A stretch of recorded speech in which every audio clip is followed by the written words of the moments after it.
Hola a todos, ¿cómo están? Yo soy Pez Beta y bienvenidos una vez más a mi podcast. Muchas gracias por estar acá y bienvenidos al segundo capítulo. En el capítulo anterior pudimos ver cómo un gesto humano dentro de una cancha de fútbol lograba conmover a una nación entera. El día de hoy llevaremos esta idea un paso más allá y veremos cómo un partido, una selección de fútbol, un goleador, un capitán, lograba convertirse en héroe, cómo lograba detener una guerra. En este capítulo nos vamos a adentrar a una historia de esas que la mayoría de titulares de la prensa no cuentan, pero que a su vez definen la verdadera grandeza de este deporte. Preparen sus oídos para este relato de fe, este relato de esperanza, que cuenta la historia de cómo un jugador se convirtió en héroe mucho antes de levantar cualquier trofeo.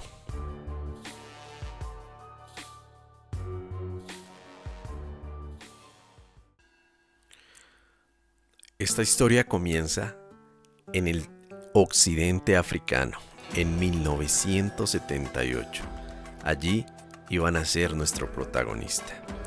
Un niño que, como la mayoría de niños africanos, tenía mucha pasión por el fútbol y esto lo demostraba en las calles de su país.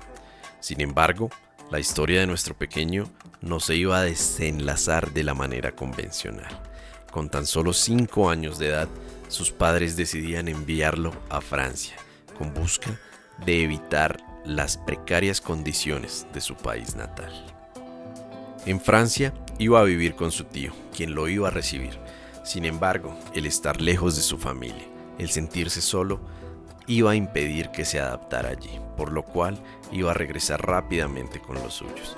Lamentablemente, las condiciones no eran las mejores, lo que le ocasionó desarrollar una desnutrición, que a su vez iba a impedir su desarrollo físico. Esta condición, esta carencia, lo iba a acompañar en sus primeros años como futbolista profesional, ya que su cuerpo no iba a estar en condiciones óptimas para la alta competencia. Sin embargo, la vida nuevamente lo va a llevar a Francia. Otra vez, es su tío el encargado de recibirlo. Sin embargo, esta vez su tío iba a notar las condiciones y la pasión que tenía por el fútbol. Y es allí, en ese instante, cuando él decide introducirlo formalmente en el fútbol profesional. Es el tío quien toma la decisión de introducirlo e inscribirlo en su primera academia. Lamentablemente, en su país natal, los padres no estaban contentos con esta decisión, ya que la intención de que nuestro héroe fuera a Francia era para que se dedicara a los estudios. Así podría tener asegurado un futuro más estable. Sin embargo, las condiciones que empezaban a emerger en nuestro futuro gran delantero eran notorias y los logros comenzaban a verse. Es allí cuando nuestro protagonista decide hablar con sus padres y logra convencerles para que lo dejen vivir de su pasión, para que lo dejen perseguir sus sueños. Aún siendo un adolescente y superando las pruebas que la vida le colocaba, su talento empieza a destacarse. Para corregir aquellos problemas ocasionados por la desnutrición, debe invertir considerables sumas de dinero en suplementos y en proteínas, los cuales no fueron muy fáciles de costear. Sin embargo, entrena, se esfuerza y se dedica a trabajar en su sueño. Los resultados comienzan a verse y su instinto y su capacidad goleadora comienza a llamar la atención de varios clubes en Francia. Pasa por clubes como el Le Mans, el Guingamp y finalmente el Olympique de Marsella en la Ligue 1, que es donde su nombre explota, donde se da a conocer al todo el continente europeo. Es allí donde la leyenda del gran goleador, del hombre del área, comienza a forjarse.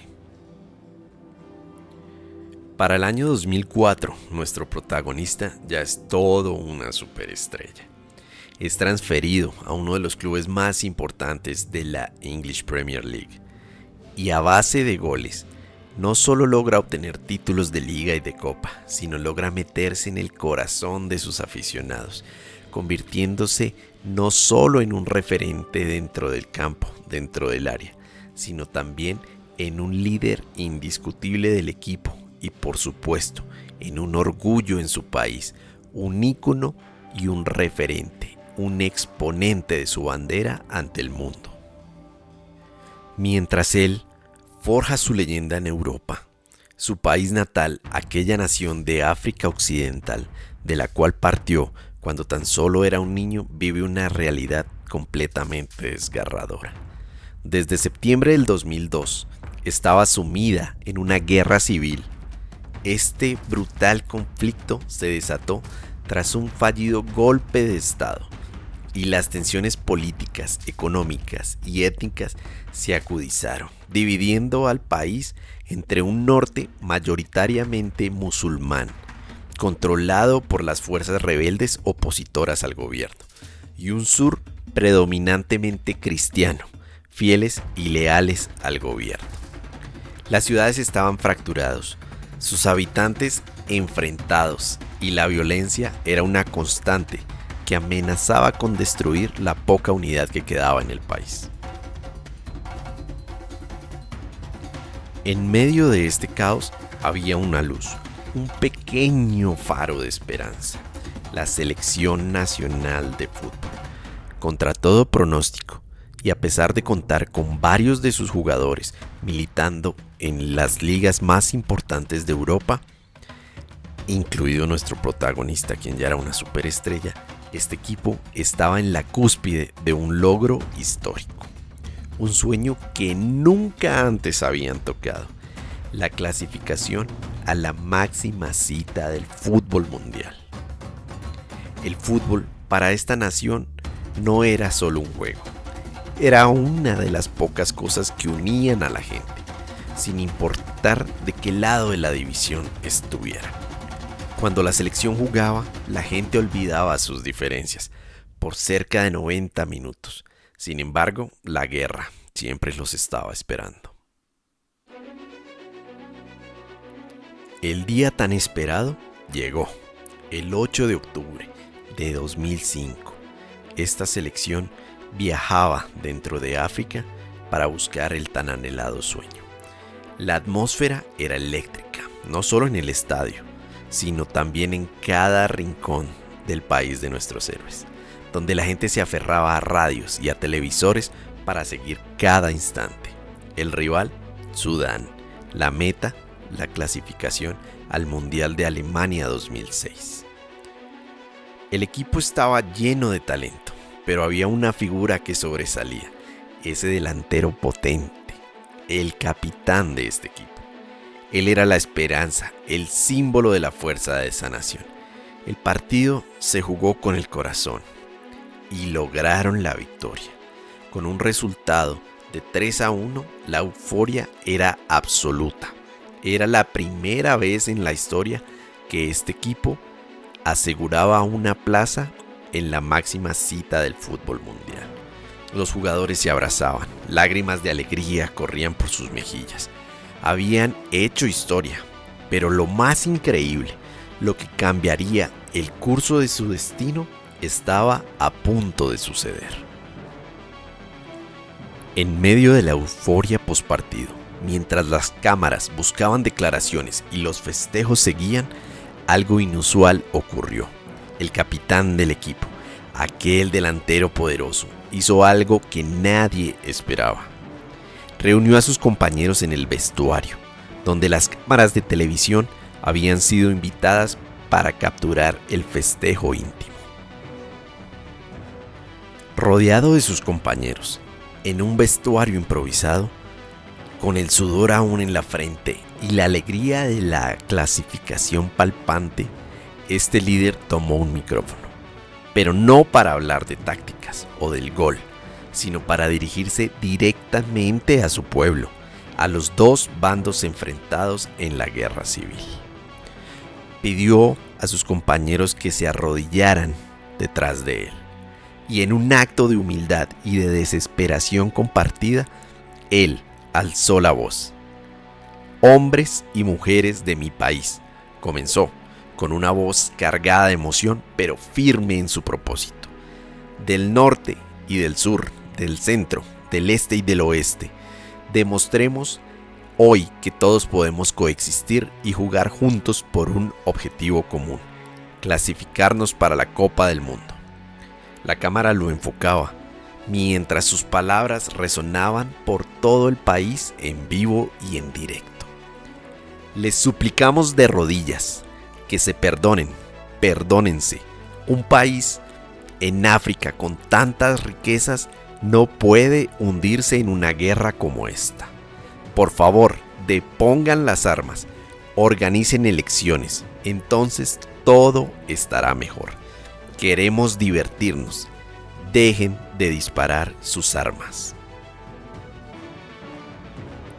Esa súplica, transmitida en vivo y en directo, impactó profundamente cada rincón del país. La imagen de esos héroes deportivos, arrodillados, suplicando por la paz, fue más poderosa que cualquier discurso político. Las armas por un momento se silenciaron. La gente por un momento creyó.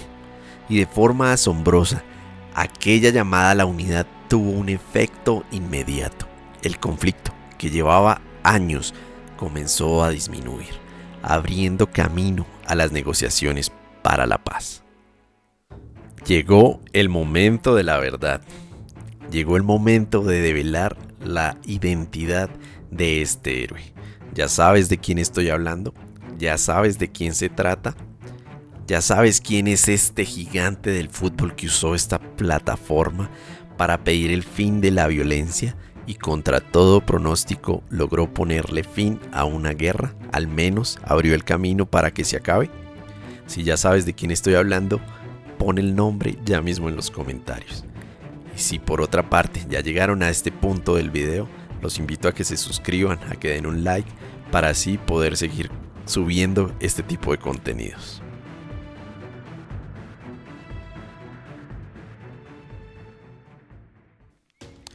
Señoras y señores, estamos hablando de Didier Drogba. Así es, aquel potente goleador. La nación en cuestión, claramente su país natal, Costa de Marfil. Y el partido que mencionamos es el partido clave contra Sudán, justamente disputado en Sudán, que les permitió clasificarse al Mundial de Alemania 2006. Didier Drogba, un hombre que superó los desafíos de la pobreza, de la desnutrición, de haberse mudado de continente cuando solo era un niño. Un hombre que venció el escepticismo de sus propios padres para jugar al fútbol. Un hombre que dejó huella en la liga francesa por los equipos que pasó, especialmente en el Marsella, antes de llegar a Inglaterra, donde se convertiría una leyenda del Chelsea. Después finalizaría su carrera en China, en Turquía y en la MLS. Este hombre, que junto a sus compañeros de selección, conocidos como los Elefantes, usó ese momento de triunfo para hacer un llamado a la reconciliación entre las facciones en guerra que dividían su país desde el fallido golpe de Estado en 2002. Su discurso no terminó la guerra de inmediato, pero fue un catalizador fundamental que llevó a un cese de fuego definitivo en el 2007 y al inicio de un proceso de paz, marcando un antes y un después en la historia del país y en la demostración del poder unificador del fútbol. La historia de Didier Drogba es un recordatorio poderoso que el fútbol, en su estado más puro, va más allá de un resultado. Es una herramienta para la esperanza, la unidad y a veces incluso es una herramienta del cambio que puede influir en el destino de una nación completa. Y así llegamos al final de este segundo capítulo del podcast. Espero que la historia de Didier Drogba los haya motivado tanto como a mí. Esta historia nos recuerda que a veces en el deporte los héroes no son única y exclusivamente aquellos que logran los títulos. También son aquellos que son capaces de influenciar directamente a otras personas para el bien. Una vez más, quisiera invitarlos a que se suscriban al canal, a que dejen sus likes y sus comentarios. Sus muestras de apoyo me han motivado bastante y quiero agradecérselos. Y asimismo, para que estén pendientes del próximo capítulo. Los invito a que no se lo pierdan, donde seguramente desenterraremos otra historia relacionada con el fútbol para seguir demostrando por qué este deporte es tan hermoso. Espero vernos en una próxima ocasión. Chao.